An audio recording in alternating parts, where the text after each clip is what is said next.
In a June 2016 referendum, voters in the United Kingdom opted to leave the EU. After months of negotiations, the long-awaited road to Brexit is coming to an end. Yet in the 2 years following UK Prime Minister Theresa May's initiation of Brexit procedures, the country's government has not passed a withdrawal agreement. If British Parliament cannot agree on a deal, the UK will have to move forward with a no-deal or hard Brexit. Without a deal, Britain will lose the option of a 21-month transition period, and businesses will have to respond to consequences immediately, acting as if the UK were any third country. In the Czech Republic, predictions by analysts at Česká spořitelna show Brexit could cut the Czech GDP by up to 55 billion, or 1.1%, and result in the loss of 40,000 jobs. BraveShow TV sat down with lawyers from Allen & Overy law firm to talk about what Brexit might mean for businesses in the Czech Republic. Brexit will be the most fundamental change in the trade between the EU and the UK in decades. And more specifically for the Czech Republic, the UK is one of the 5 biggest trade partners. So there's no doubt that there will be quite a significant impact on the business in the Czech Republic. According to the Ministry of Industry and Trade, Brexit will touch the business dealings of any company that has a relationship with the UK. Currently, the UK is the 5th largest outlet for Czech goods, and Česká spořitelna estimates indicate direct and indirect exports to Britain account for 8% of all Czech exports. Amidst an environment of declining British trade, Marcel Kova expressed hope that exports to the UK could one day return to that 8%. We have strong business relations with the UK, and we really need to keep them because it's one of our 5 biggest export partners, and Czech economy is driven by export. So we do need to be active and promote the rights of our people in the UK and vice versa. Marcel Kova explained that hard Brexit, which she called the most draconian arrangement, will place the UK under World Trade Organization law, leading to longer renegotiations of commercial deals. Even if a withdrawal agreement is reached for a soft Brexit, a great deal of uncertainty remains.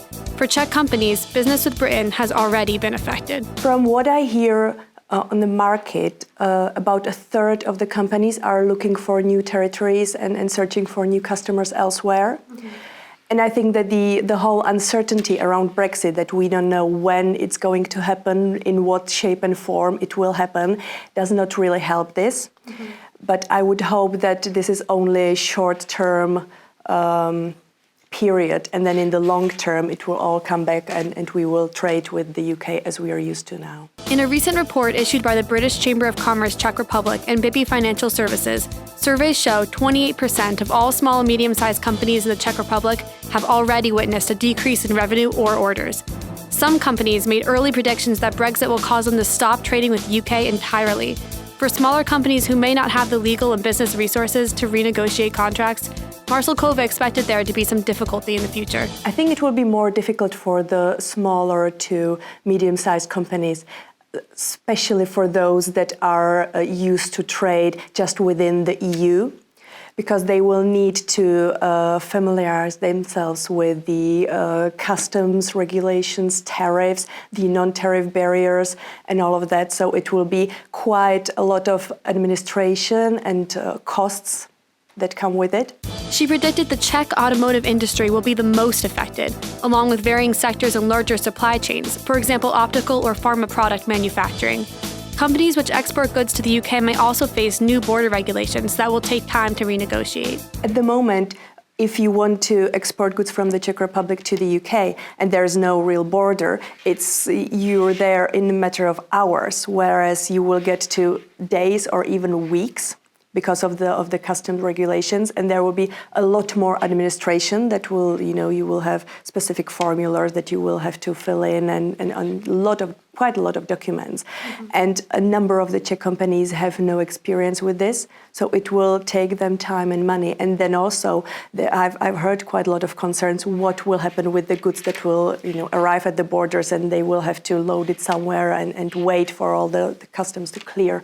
So I do understand the concerns of the companies, and until all of this will be more systematic and everyone will get used to it, I fear that the Brexit can be quite chaotic. Czech agreed that a hard Brexit and an immediate exit from the EU single market will impact how goods move across borders. This will particularly affect the concept of exhaustion, where goods imported to one country in the EU can be sold anywhere else within the single market. Pharmaceuticals and consumer goods rely heavily on the principle. If the UK would be seen as any third country, the exhaustion wouldn't apply to them. And so it can have an impact if you have your sort of a supply chain. If you have your supply chain sort of focused on the EU as a whole, and now the UK would be cut out of it, it might be problematic. Really, any consumer products which are being produced in the Czech Republic, which are not necessarily sort of Czech products, but are being produced here for the whole EU, these might be affected as well.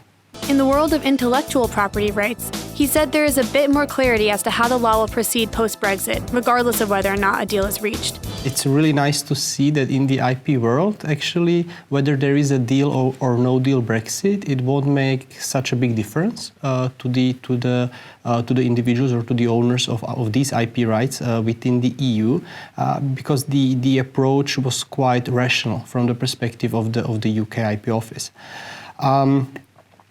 If we have if the withdrawal agreement will be successful, then all of the rights will continue and they will be cloned automatically. He explained that EU trademarks will be cloned to UK trademarks at no cost. In either a hard or soft Brexit scenario, the UK may offer the EU the same level of protections in areas such as database rights or geographical indicators.